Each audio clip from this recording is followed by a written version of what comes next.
cái bữa đây này cái bữa đây già đấy ơi nên chúng ta cái bữa đây nữa nên thấy đâu đấy chúng ta lấy à bữa đó chúng ta mới là đấy swimming lấy có tiền rồi có tiền lấy là cho chút này có go cho nó go this way go wrong over there oh chúng ta phải đi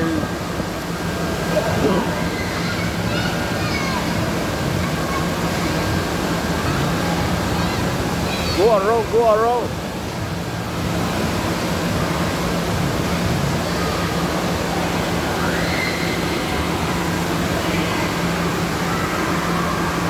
rồi vuốt đi với người ta vuốt đi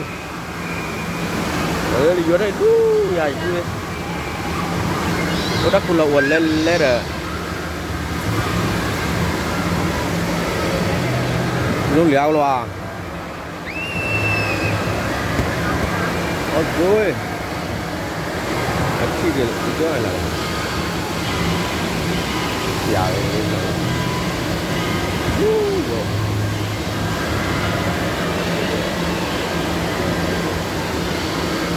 lớn này à đây cái nào mấy à đấy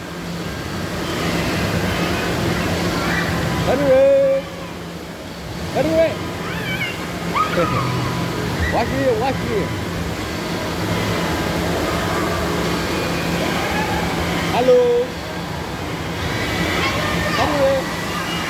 hello Henry good boy hello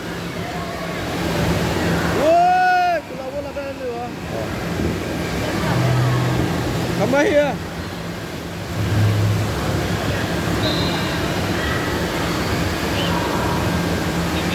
Điều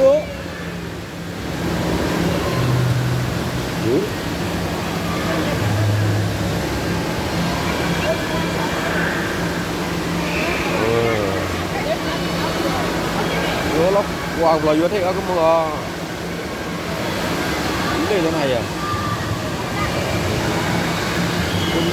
lên Milwaukee Wisconsin USA ayo cái lúc quên thế lo nó của đó Milwaukee đây ấy đồ cái tay quên nữa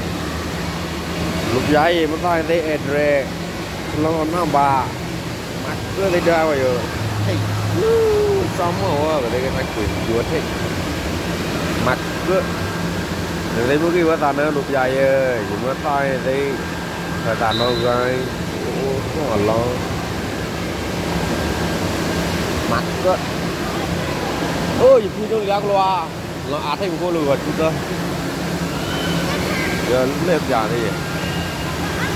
nó cắm đi chết rồi cắm đi nó phu lừa chết rồi gác lên rồi anh phải quay lại với anh phải quay lại cái bước Điều các bạn phải quỳ một là quỳ là và gặp lại